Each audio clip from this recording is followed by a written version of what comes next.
নমঃ শিবায়। জ্যোতিষশাস্ত্রের এই বিশেষ অনুষ্ঠানে আপনাদের সকলকে স্বাগত। দর্শক বন্ধু, আজ এমন এক তিথি, এমন এক সময়, এমন এক মুহূর্তের কথা বলতে চলেছি ভগবান শিবের পূজার জন্য। সেই সময়ে, সেই তিথিতে, সেই মুহূর্তে যদি আপনি ভগবান শিবের পূজা করেন, আপনার যাবতীয় মনের ইচ্ছা, আপনার যাবতীয় সাংসারিক কষ্ট সমস্ত কিছু দূর হয়ে যাবে যদি আপনি ভগবান শিবকে ওই বিশেষ মুহূর্তে অত্যন্ত নিষ্ঠা ভরে তাকে পূজা করে প্রসন্ন করতে পারেন। আর ভগবানকে প্রসন্ন করা বিরাট কিছু যে শক্ত ব্যাপার তা নয়, কারণ তিনি ভোলেনাথ। সামান্য একটু গঙ্গাজল, একটু বেলপাতাতেই তিনি তুষ্ট হয়ে যান, এটা আমরা সবাই জানি। দর্শক বন্ধু, এই যে আলোচনা, এই আলোচনাকে জানতে গেলে, বুঝতে গেলে আপনাকে প্রদোষ তিথি সম্পর্কে একটা ধারণা ছোট্ট করে হলেও আপনার সামনে আমি রাখবো, যাতে আপনারা বুঝতে পারেন। প্রদোষ তিথি হচ্ছে ভগবান শিবের পূজার জন্য অত্যন্ত গুরুত্বপূর্ণ তিথি। প্রো মানে হচ্ছে বিশেষ, আর দোষ মানে হচ্ছে দুঃখ, পাপ, কষ্ট, বাধা। তাই প্রদোষ হচ্ছে এমন একটি তিথি, এমন একটি সময়। প্রদোষ একটি তিথির মধ্যে একটি সময়। একটি দিনে যেমন একটা বিশেষ মুহূর্ত আসে, তাহলে একটি বিশেষ মুহূর্ত প্রদোষ মুহূর্ত। তো সেই প্রদোষ মুহূর্ত এমন একটি সময়, যে সময় আপনি যদি পূজা করেন তাহলে আপনার যাবতীয় দুঃখ, কষ্ট সমস্ত কিছু দূর হয়ে যায়। প্রদোষ তিথি মূলত ভগবান শিবের পূজা করার জন্য অত্যন্ত শ্রেষ্ঠ। শাস্ত্র মতে এই তিথিতে, এই সময়ে ভগবান শিব ভক্তদের মনের ইচ্ছাকে পূর্ণ করেন। যে ব্যক্তি প্রদোষকালে শিবলিঙ্গে জল, দুধ, বেলপাতা অর্পণ করেন, নমঃ শিবায় মন্ত্র জপ করেন, শিব চালিসা বা রুদ্রাষ্টকম পাঠ করেন, ব্রাহ্মণ ভোজন করান, ব্রাহ্মণ দান করেন, ব্রাহ্মণকে দান করেন, নিশ্চিতভাবে ভগবান শিব তার উপর প্রসন্ন হন। প্রতি মাসে দুইবার প্রদোষ তিথি আসে। একটি হচ্ছে অমাবস্যার আগে, যাকে বলা হয় কৃষ্ণপক্ষ প্রদোষ, আর একটি পূর্ণিমার আগে, যাকে বলা হয় শুক্লপক্ষ প্রদোষ। বিশেষ তিনটি প্রদোষ তিথি আছে যা অত্যন্ত গুরুত্বপূর্ণ। একটি হচ্ছে শনি প্রদোষ, যেটা শনিবারে পড়ে, সোম প্রদোষ, যেটি সোমবারে পড়ে, আর একটি মহাশিবরাত্রির পূর্বের প্রদোষ। দর্শক বন্ধু, এই যে সমগ্র শ্রাবণ মাস, এই শ্রাবণ মাসে সংসারের দায়িত্ব যার হাতে ছিল, সেই ভগবান বিষ্ণু সমস্ত দায়িত্ব ভগবান শিবের হাতে ছেড়ে দিয়ে তিনি বিশ্রাম করার জন্য ক্ষীরসাগরে চলে গেছেন। আর জগৎ সংসারের ভার দিয়ে গেছেন ভগবান শিবের হাতে, ভগবান ভোলেনাথের হাতে। দেখুন, এই হচ্ছে আইডিয়াল টাইম। ভগবান ভোলেনাথ এমন এক দেবতা, সামান্য যে তার পুজো করেছে, তিনি দেখেননি তিনি সেই ব্যক্তি সাধু না অসাধু, সে দেব না রাক্ষস। আচ্ছা রাক্ষস মানে যাকে আমরা দৈত্য, মানে আগেকার পুরাণে যেমন পারি অমুক অসুর, তমুক অসুর, ভগবান শিবের পূজা করেছেন আর তার থেকে বেস্ট বরটা নিয়ে চলে গেছে, আশীর্বাদ নিয়ে চলে গেছে। ভগবান দেখেন না, এই জন্যই তো ভোলেনাথ।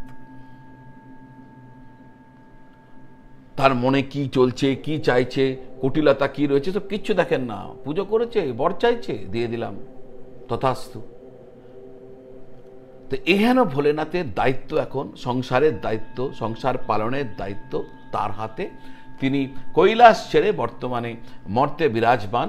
একা নয়, তিনি সপরিবারে, মা পার্বতী রয়েছেন, ভগবান গণেশ রয়েছেন, কার্তিক, সবাইকে নিয়ে তিনি এখন মর্তে সংসার, জগৎ সংসারকে তিনি প্রতিপালন করছেন।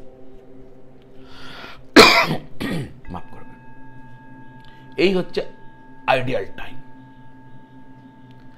এই সময় যদি আপনি তার কাছে গিয়ে আপনার সমস্যার কথা জানান, তাকে যদি প্রসন্ন করেন, করে সামান্য পূজাতেই তো তিনি প্রসন্ন হয়ে যাবেন। তার কাছে গিয়ে যদি আপনি আপনার কষ্টের কথা জানান, আপনার কোনো ইচ্ছার কথা জানান, তো নিশ্চিতভাবে ভগবান আপনাকে সেই আশীর্বাদ করবেন। আর যদি সেটা শ্রাবণ মাসে করেন, শ্রাবণ মাস যেহেতু শ্রাবণ মাসে যদি তাই বললাম, তাহলে সব শ্রাবণ মাসেই করবেন, কারণ এখন তিনি রয়েছেন জগৎ সংসারে। কিন্তু শ্রাবণ মাসের মধ্যে এমন এক বিশেষ তিথি রয়েছে, বিশেষ মুহূর্ত রয়েছে, বিশেষ দিন রয়েছে, সেদিন করলে তো সব থেকে সেরা। দর্শক বন্ধু, শিব পূজার জন্য শ্রাবণ মাস সব থেকে গুরুত্বপূর্ণ, আমরা সবাই জানি। আর শ্রাবণ মাসের মধ্যে শুক্লপক্ষ আরো গুরুত্বপূর্ণ। আর শুক্লপক্ষের মধ্যে যদি সোমবার পড়ে তাহলে তা আরো গুরুত্বপূর্ণ। আর ওই সোমবারে যদি প্রদোষ তিথি থাকে তাহলে এর থেকে বড় মহাসংযোগ আর কিচ্ছু হয় না। এই দিন, এই তিথিতে যদি আপনি ভগবান শিবের কাছে গিয়ে তাকে পূজা করতে পারেন, তাকে জল নিবেদন করতে পারেন, জপ করতে পারেন, তাকে যদি প্রসন্ন করার জন্য পূজা পাঠ করেন, সমস্ত মন দিয়ে সমর্পণ করে, নিশ্চিতভাবে আপনার মহা সমস্যা, মহা কষ্ট, সাংসারিক যাবতীয় কষ্ট দূর হয়ে যাবে। আর সাংসারিক জাগতিক ইচ্ছা যা আপনার চাই তা পূর্ণ হয়ে যাবে। যার জন্য আমি বলেছি ওই সময়ে যা চাইবেন তাই পাবেন। এবার স্বাভাবিকভাবেই আপনাদের মনে একটা কৌতূহল জাগছে, ইচ্ছা জাগছে যে এই শ্রাবণে 2025-এর এই শ্রাবণে সেই বিশেষ সময়টা কবে রয়েছে। নিশ্চয়ই বলবো, কিন্তু তার আগে আপনারা যারা আপনাদের জন্মপত্রিকা আমাকে দেখাতে চাইছেন, জ্যোতিষীয় বিচার করাতে চাইছেন, জ্যোতিষীয় কোনো প্রশ্নের উত্তর জানতে চাইছেন, প্রতিকার প্রতিবিধান জানতে চাইছেন, তাহলে আপনারা এই স্ক্রিনের নিচে যে নাম্বার দেওয়া আছে ওই নাম্বারে যোগাযোগ করে আপনারা যদি ইচ্ছা প্রকাশ করেন, তাহলে আমার অফিস থেকে বলে দেবে কোথায় কবে আসলে আপনি আমার চেম্বারে সরাসরি এসে দেখা করতে পারবেন, অথবা অনলাইন ভিডিও কল বা টেলিফোন কলের মাধ্যম দ্বারা আমার সাথে যোগাযোগ করে আপনাদের যাবতীয় প্রশ্নের উত্তর পেতে পারবেন। যদি আগ্রহ হয় নিশ্চয়ই যোগাযোগ করবেন। এবার বলবো সেই বিশেষ তিথির কথা। শ্রাবণ মাস শুক্লপক্ষ সোমবার এবং প্রদোষ তিথি রয়েছে, এমন দিন হচ্ছে 4 আগস্ট 2025। আর শিব পূজার জন্য শ্রেষ্ঠ সময় হবে সন্ধ্যা 6টা 29 থেকে রাত 8টা 42 পর্যন্ত।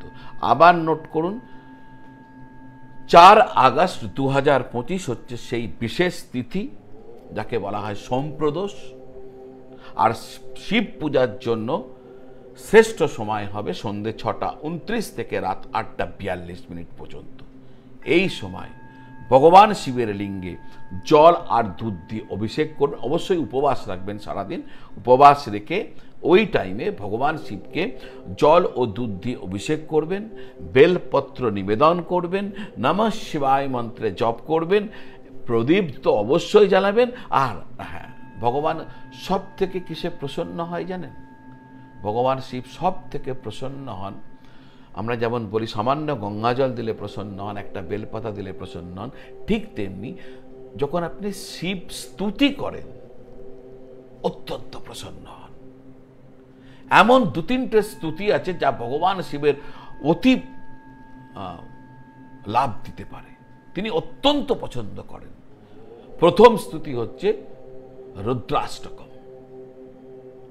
যদি রুদ্রাষ্টকম পাঠ করেন না, ভগবান শিব আপনার ওপর প্রসন্ন হয়ে যাবেন। একটু খুঁজে দেখবেন, আমি তো এখানে পুরোটা বলতে পারবো না। এটা শুরু হয় নমামি সমীশান, নমামি সমীশান নির্বাণ রূপম বিভুম ব্যাপকম ব্রহ্মবেদা স্বরূপম নিজম নির্গুণম নির্বিকল্পম নিরীহম চিদাকাশ মকাশ বাসম ভজেহম। এইভাবে পুরোটা রয়েছে, একে বলে রুদ্রাষ্টকম। এইভাবে উদ্দাক্তভাবে একদম কিছু ভাববেন না, কে কি ভাবছে, কে কি করছে, একদম প্রাণ খুলে আপনি স্তুতি করবেন। ভগবান শিব রুদ্রাষ্টকম পাঠে অত্যন্ত প্রসন্ন, স্তুতি তার খুব পছন্দ।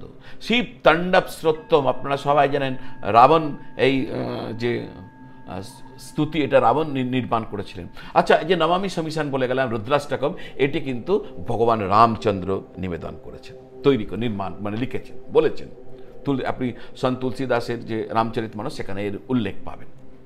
রাম এই স্তুতি বলে ভগবান শিবকে প্রসন্ন করেছিলেন। সন্ত তুলসীদাস গোস্বামী মহাশয় রামচরিতমানসে এইভাবেই উল্লেখ করেছেন, যার জন্য এটা অনেক সফট। রাবণ যখন কৈলাসকে তুলেছিল, মানে ভগবান রাবণ একবার ইচ্ছা হয় যে ভগবান কৈলাস নিয়ে চলে যাব লঙ্কাতে, তো তিনি কৈলাস তুলে ফেলেন রাবণ। আর সেই সময় কৈলাস একটা হালচাল হয়, নড়ে চড়ে ওঠে। ভগবান শিব কী হলো, এত নড়ছে কেন? মা পার্বতী বলে তোমার ওই যে ভক্ত তিনি এসছেন, তিনি পুরো কৈলাস সমেত তোমাকে নিয়ে যাবেন, তিনি তুলে ফেলেছেন কৈলাস। তো ভগবান শিব তার পায়ের বুড়ো আঙুল দিয়ে চেপে ধরেন কৈলাসকে, আর কৈলাসে খণ্ড খণ্ডে পাথর ভাঙতে থাকে আর রাবণের ওপর চাপা পড়তে থাকে। তখন রাবণ ভগবান শিবের একটি স্তুতি শুরু করেন, যেটাকে আপনারা শিব তাণ্ডব স্তোত্রম বলে জানেন। ভগবানের অতি প্রসন্ন, কারণ ভগবান ওইটা মানে ওই স্তোত্রম শোনার পর, স্তুতি শোনার পর রাবণের ওপর খুশি হয়ে যান আর তাকে পশুপতি অস্ত্র, যেটা বলি পশুপাত অস্ত্র, তাকে দেন। খুব খুব গুরুত্বপূর্ণ। আরও একটা আছে শিব মহিমা। শিব মহিমা এটিও একটি অত্যন্ত গুরুত্বপূর্ণ স্তোত্র। তা আপনাদের যেটা জানা আছে, যা জানা আছে অবশ্যই পাঠ করবেন। দর্শক বন্ধু, এইভাবে এই তিথিতে যদি আপনি এগুলি করেন আর ভগবানের দরবারে আপনার মনের ইচ্ছা জানান, সাংসারিক কষ্টের কথা জানান বা সাংসারিক কোনো ইচ্ছা পূরণের কথা জানান, আমার কেন, যুগের পর যুগ ধরে সাধু মহাত্মা পুণ্যাত্মারা বিশ্বাস করে আসছেন মানুষের ডেফিনেটলি কল্যাণ হয় এইভাবে যদি তারা এই কাজ করেন। তো আজ এই পর্যন্ত। আশা করি এই কন্টেন্ট আপনাদের ভালো লেগেছে। যদি ভালো লাগে তাহলে এখনও যদি আমার এই চ্যানেল সাবস্ক্রাইব করেন, এই চ্যানেলটি সাবস্ক্রাইব করে বেল আইকন প্রেস করে দেবেন। আপনার আত্মীয় বন্ধু বান্ধবদের সাথে শেয়ার করবেন, এই তথ্য তাদের কাজে লাগতে পারে। আপনারা সকলে ভালো থাকুন আর সকলকে খুব ভালো রাখুন। নমঃ শিবায়।